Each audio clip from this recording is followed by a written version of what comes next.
दीदी, आजकल के बच्चों को अच्छे संस्कार देना बहुत मुश्किल लगने लगा है। वो तो हमारी बात ही नहीं मानते। आजकल के बच्चे तो मोबाइल, टीवी और दोस्तों के असर में इतने उलझ गए हैं कि हमारी बातों का असर भी नहीं होता। कभी-कभी तो ऐसा लगता है जैसे उनकी सोच हमसे बिल्कुल अलग हो गई है। क्या करें कि उनमें अच्छे संस्कार आ जाएं? सुमन बहन, आपकी चिंता बिल्कुल सही है।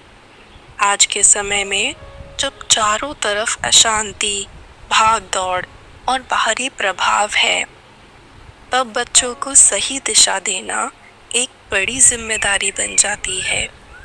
लेकिन याद रखिए, बच्चों को संस्कार कहने से नहीं, जीने से मिलते हैं। बच्चे जो देखते हैं, वही सीखते हैं। आप जो जीवन जीती हैं, वही उनका ज्ञान बन जाता है। आपके बोलने से ज्यादा उनके लिए आपका व्यवहार संस्कार बन जाता है। मतलब दीदी, क्या मैं ही कुछ गलत कर रही हूँ? आप कुछ भी गलत नहीं कर रही हैं। सबसे पहले तो आपको ये समझना होगा कि संस्कार देना किसी एक दिन का काम नहीं है। ये एक जीवन जीने का तरीका है। संस्कार शब्दों से नहीं, जीवन से दिए जाते हैं। बच्चे वो नहीं करते जो हम कहते हैं, बल्कि वो करते हैं जो हम करते हैं। अगर घर में माता-पिता खुद शांति, सहनशीलता और ईमानदारी को जीते हैं, तो वो बिना बोले ही बच्चों में उतर जाता है। बच्चे सुनते कम हैं, देखते ज्यादा हैं। जो वो हर रोज अपने माँ बाप के जीवन में देखते हैं, वही उनके अंदर संस्कार के रूप में बस जाता है। लेकिन दीदी, जब बच्चा गुस्सा करता है, सुनता ही नहीं या जिद करता है, तब कैसे शांत रहकर समझाएं? बिल्कुल सही प्रश्न है। याद रखो, हर समय बच्चा नहीं, पहले हमें अपने मन को शांत करना होता है। जब आपका मन शांत होगा, तभी आपका वचन संस्कार बनेगा।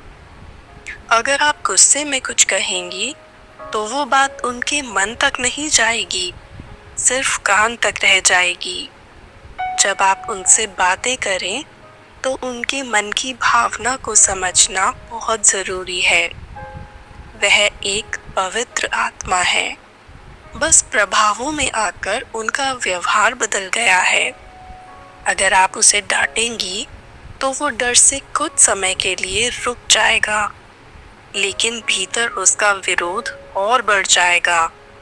पर जब आप उससे शांति से, प्रेम से समझाएंगी और साथ ही खुद भी शांत और सहनशील बनी रहेंगी, तब धीरे धीरे उसकी आत्मा पर असर जरूर पड़ेगा। दीदी, तो क्या मैं रोज बाबा से संवाद करूं, मुरली सुनूं, और क्या मुझे बच्चों से भी इस बारे में बात करनी चाहिए? हाँ बहन, लेकिन बात समय के अनुसार होनी चाहिए। बच्चों पर ज्ञान का बोझ नहीं डालना। आप छोटी छोटी बातें शुरू कीजिए, जैसे खाना खाते वक्त परमात्मा को शुक्रिया कहना, रात को सोने से पहले बाबा को याद करके दिन का हिसाब देना। बच्चे ये सब देखकर स्वयं अपनाते हैं। दीदी, आज आपने मेरा मन हल्का कर दिया। मुझे लगता था कि मैं अकेली हूँ इस चिंता में, पर अब समझ आया कि मुझे खुद पर काम करना होगा। बिल्कुल सुमन बहन, शिव बाबा कहते हैं, पहले अपना संस्कार बनाओ, फिर संसार अपने आप बदल जाएगा। आप माँ हैं, आपका एक पल का दृष्टि परिवर्तन आपके बच्चे के जीवन का आधार बन सकता है।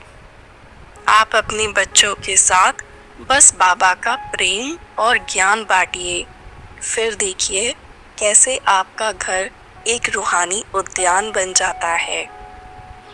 दीदी, मैं रोज बाबा का ज्ञान सुनूंगी, और अपने बच्चों को सिर्फ बोलकर नहीं, बल्कि जी कर संस्कार दूंगी। बहुत अच्छे। यही तो है असली माँ की रूहानी सेवा। ओम शांति।